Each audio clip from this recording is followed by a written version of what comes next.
Hola, el día de hoy les explicaremos una enfermedad metabólica llamada cetosis bovina y ovina, también conocida como cetonemia o comúnmente conocida en borregos como toxemia de gestación. Esta se produce como consecuencia de un trastorno en el metabolismo de los carbohidratos y de las grasas. Se caracteriza por un aumento en la concentración de cuerpos cetónicos circulantes, por lo que produce cetonemia, niveles altos de cuerpos cetónicos en sangre, cetonuria, alta concentración de cuerpos cetónicos en la orina, cetoláctea, que es lo mismo pero en la leche, hipoglucemia y baja de glucógeno hepático. Primero tenemos que dejar bien en claro el cómo y el por qué son generados estos cuerpos cetónicos dentro del cuerpo. Los cuerpos cetónicos se producen principalmente en las mitocondrias de las células del hígado, y su síntesis ocurre en respuesta a bajos niveles de glucosa y después del agotamiento de las reservas celulares de glucógeno. La producción de cuerpos cetónicos comienza para disponer de la energía guardada como ácidos grasos. Los ácidos grasos son enzimáticamente descompuestos en la beta-oxidación para formar acetil-CoA, el cual es oxidado en el ciclo de Krebs, y su energía se transfiere como electrones a NADH, PADH2 y GTP. Sin embargo, si la cantidad de acetil-CoA generada en el proceso de oxidación de los ácidos grasos es superior a la capacidad de procesamiento del ciclo de Krebs, o si la capacidad de este proceso es baja dada la poca cantidad de elementos intermediarios como el oxalacetato, el acetil-CoA se usa para la biosíntesis de los cuerpos cetónicos. Los cuerpos cetónicos pueden ser quemados en los músculos como energía o ser eliminados por la orina. Al no poder quemarse o eliminarse, se acumulan en la sangre, ocasionando cetosis. El caso de la cetosis bovina y ovina está asociado al balance energético negativo que sufren principalmente las vacas lecheras y borregos durante la gestación y al inicio de la lactancia, en la que se requiere de grandes cantidades de glucosa dado el gran esfuerzo metabólico para esta etapa. Pero, ¿por qué se puede dar este problema? Diversas circunstancias dan lugar a este padecimiento, como lo son: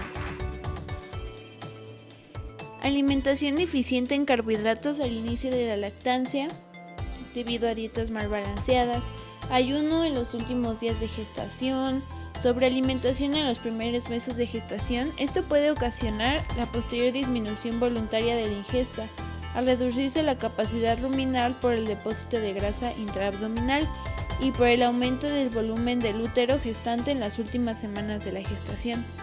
Puede ser por desnutrición, por el síndrome, en el caso de los bovinos, de la vaca gorda, que es una enfermedad metabólica que afecta a las vacas al inicio de la lactancia, debido al déficit de energía que el organismo tiene y así trata de compensar movilizando las grasas de los depósitos. Esta movilización excesiva produce infiltración de grasa en diferentes órganos y tejidos, alterando su función. También el síndrome adrenal o cetosis espontánea, donde hay una falta de ACTH y o cortisol y por lo tanto no hay glucogénesis.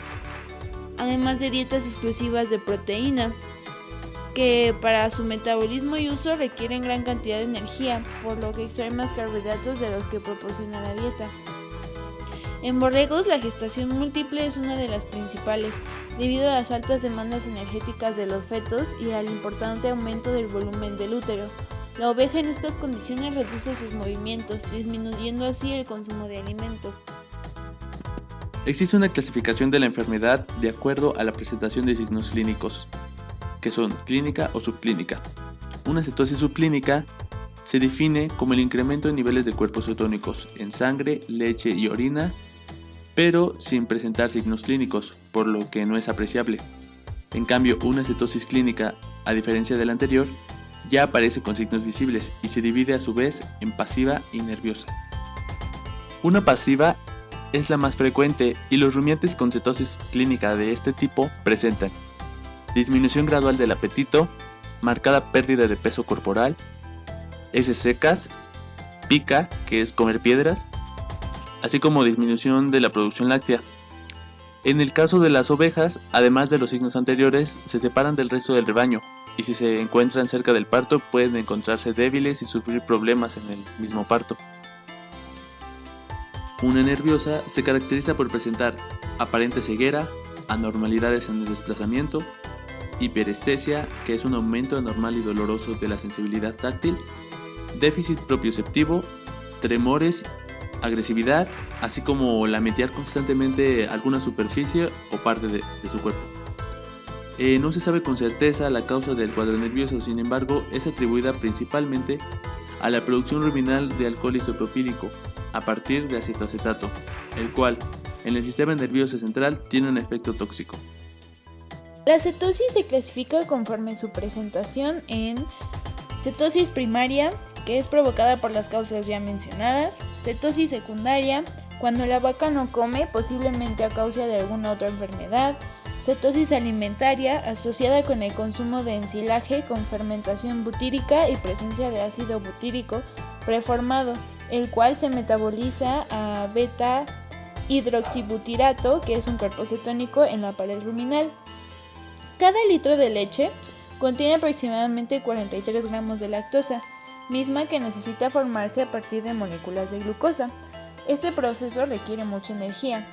Al no existir glucosa, el animal baja su producción láctea y sus requerimientos energéticos, lo que en algunos casos puede disminuir el problema, por lo que algunos consideran que puede ser una enfermedad autocorrectiva. Los rumiantes absorben cantidades muy pequeñas de glucosa, necesitando el aporte de moléculas gluconeogénicas como lactato, glicerol, aminoácidos glucogénicos y principalmente propionato proveniente del rumen para mantener su glucemia. Toda vaca lechera presenta un balance energético negativo y es susceptible a un grado de cetosis. Por esta razón, los cuerpos cetónicos representan parte integral del metabolismo intermediario de los rumiantes, siendo usados para la síntesis de grasa láctea, pero principalmente como fuente de energía cuando la disponibilidad de otros precursores energéticos está limitada. Entonces, la cetosis ocurre cuando la absorción o producción de cuerpos cetónicos excede la capacidad del rumiante en utilizarlos como fuente de energía, resultando en un incremento plasmático de los cuerpos cetónicos y de ácidos grasos no esterificados. El diagnóstico se realiza por observación de los signos clínicos como en cualquier enfermedad y por medio del uso de reactivos comerciales como es ACTest, Cetotest, prueba de Rotera, etc. El diagnóstico de cetosis subclínica se tiene como referencia valores de beta-hidroxibutirato en suero o en sangre a partir de 1 milimol sobre litro, aunque muchos autores lo consideran a partir de 1.2 o de 1.4 hasta de 3 milimol sobre litro. El diagnóstico de cetosis clínica se realiza por concentraciones de beta-hidroxibutirato en suero o en sangre arriba de 3 milimol sobre litro. Es especialmente relevante en los casos de la cetosis clínica nerviosa que debemos diferenciar de otras patologías, como la enfermedad de Auge-Esqui, la rabia bovina o la encefalotopía espongiforme bovina. En borregos, la mayoría de los autores proponen que es posible realizar un diagnóstico clínico de toxemia de la gestación cuando la concentración de beta-hidroxibutirato sérico está por encima de los 3 milimol, aunque comúnmente supera los 5 milimol. Petrick y Lindsay sugieren que el valor diagnóstico de laboratorio del beta-hidroxibutirato es de 2 milimol. En cuanto al tratamiento, primero tenemos que promover la eliminación de triglicéridos del hígado, para que éste vuelva a funcionar correctamente, mediante la administración de sustancias lipotrópicas. También debemos promover la gluconeogénesis, estimulando el apetito dando al animal alimentos sabrosos como heno de buena calidad, evitando ensilados. Además debemos estimular la digestión y los procesos ruminales, utilizando clanobutina, que aumenta la producción de bilis, facilita su expulsión de la vesícula biliar y estimula secreciones digestivas exócrinas. Los cuadros clínicos de cetosis deben ser tratados inmediatamente con suministro oral de propilenoglicol o de glucosa endovenosa, 500 ml de solución al 40%, la cual produce una mejora inmediata y temporaria. Sin embargo, el uso de glucosa concentrada por vía endovenosa puede llegar a producir flebitis, que es inflamación de la vena. Algunos autores afirman que el tratamiento con glucosa intravenosa debería ir siempre unida a la administración parenteral de insulina, debido a que esta promueve la rápida utilización de glucosa, ayudando a superar el efecto antagonista que el cortisol tiene sobre la insulina endógena y el metabolismo de la glucosa. En los cuadros nerviosos se recomienda el uso de hidrato de cloral. Este medicamento no deprime la motilidad ruminal y aumenta la producción de propionato en el rumen. La administración de glucocorticoides como dexametasona 40 miligramos ha sido cuestionada en el tratamiento de la cetosis, pues aumenta la glucemia y el apetito, pero reducen la producción láctea temporariamente e incrementan la lipólisis. El objetivo prioritario en el tratamiento de la enfermedad es el aumento de formación de glucosa y su utilización a nivel tisular, debiendo incrementar también la utilización de los cuerpos cetónicos, el combate de la acidosis y los trastornos hidroelectrolíticos. En la mayoría de ocasiones, el pronóstico en respuesta al tratamiento es favorable.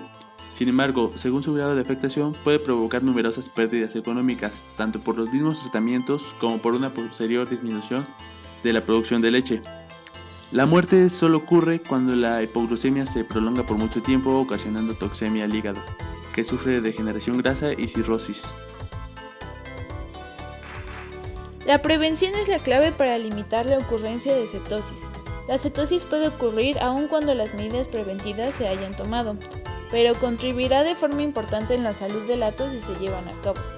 Algunas medidas son: condiciones propicias durante la lactancia y el periodo seco, el alimento concentrado en cantidades pequeñas durante 2 semanas antes del parto, se debería de evitar la sobrealimentación, la máxima ingesta de materia seca, la paja debería ser sustituida por altas raciones de ensilado. Después del parto, la materia seca debería de tener 16 a 18% de materia cruda y de 19 a 21% de fibra. Además, de verificar mediante un monitoreo constante que la condición corporal sea normal dependiendo del estado fisiológico, ya sea parto o lactancia, que se encuentre el animal. Bueno, esto sería todo, esperamos te haya servido. Gracias por ver el video.